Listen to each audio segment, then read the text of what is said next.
remercie d'être venu répondre à mon invitation.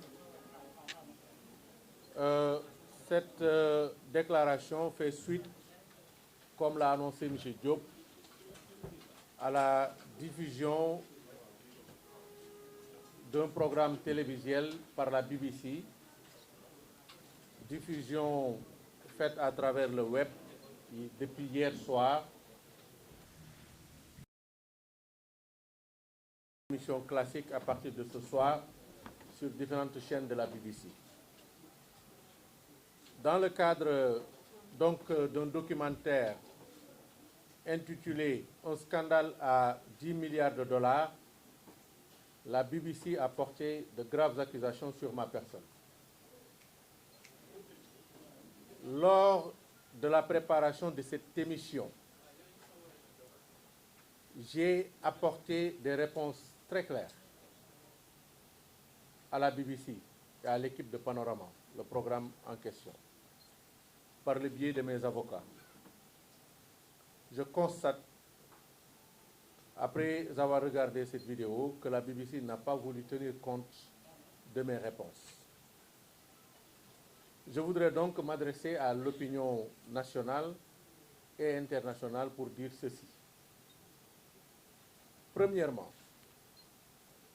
ce documentaire a donné la parole à l'opposition radicale sénégalaise. L'opposition représentée par Abdoul Mbaye et Mamadou Lamine Diallo, mais comprenant aussi Ousmane Sonko et Thierno Alassane Sall, qui n'ont pas encore parlé, mais qui vont certainement prendre le relais dans les heures qui suivent pour amplifier ces attaques.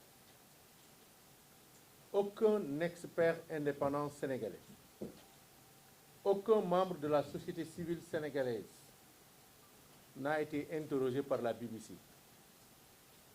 Ceci en dit long sur les intentions des animateurs de cette émission. Et je crois que c'est une démarche qui est tout sauf professionnelle.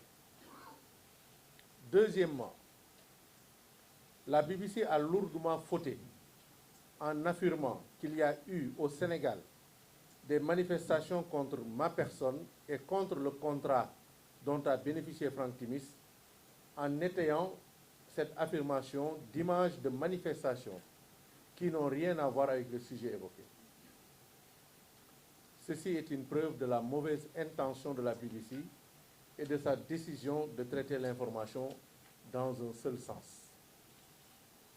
Troisièmement, la BBC a interrogé d'anciens collaborateurs de Franck Timis qui sont en conflit ouvert avec ce dernier. Quatrièmement, le rachat des actions de Franck Timis par BP s'élèverait, selon l'émission, à 250 millions de dollars, soit environ 150 milliards de francs CFA.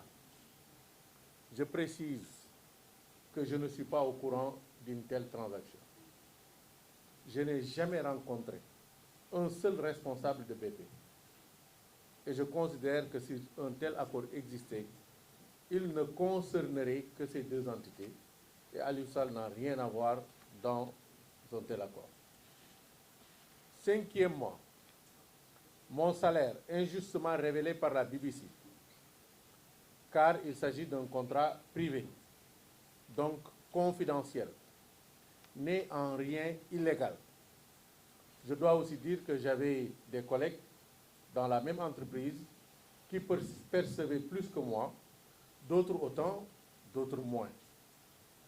Ce salaire est totalement conforme à la pratique dans les milieux professionnels du pétrole et du gaz. Sixièmement, je n'ai jamais reçu, directement ou indirectement, un quelconque paiement de la part de Timis Corporation à travers Agritrans.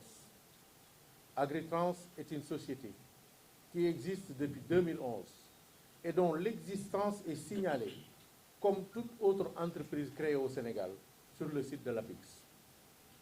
Il n'y a donc aucune volonté de cacher son existence. Elle n'est plus active depuis que je travaille de nouveau pour le gouvernement du Sénégal. les affirmations de BBC sont totalement fausses et mes conseils donneront la suite adéquate à cette affaire. Je reste disponible pour répondre à vos questions.